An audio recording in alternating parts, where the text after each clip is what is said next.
Hello everyone, welcome back to my mini blog. আশা করছি তোমরা সব ভালো আছো, আমি ভালো আছি। গুড মর্নিং সবাইকে।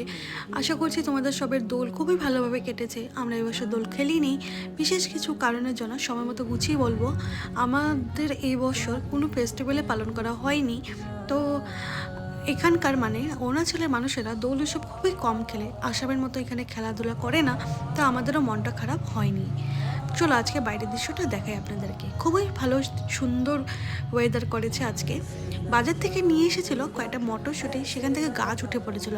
আমি এমনি গাছ কয়টা লাগিয়ে দিচ্ছিলাম, দেখি উঠে পড়েছে গাছ, উঠে মটরশুঁটিও ধরে নিচ্ছে। খুবই সুন্দর লাগছে, মনটা খুবই ভালো লাগছে, তার জন্য আপনাদেরকে শেয়ার করলাম। আপনারা বলুন তো এই সিজনে মটরশুঁটি ধরবে কিনা। আর এই পুতুলটা ওর পাপা ওকে হোলির দিন এনে দিয়েছিল, কেন কি পিচকারির জন্য, রঙের জন্য বায়না করছিল, কেন কি আমরা এই বছর রঙ খেলতে পারবো না, তার জন্য এটা দিয়ে ওকে সান্ত্বনা করেছিল। যদি ব্লগটা ভালো লেগে থাকে লাইক সাবস্ক্রাইব করে দেবেন।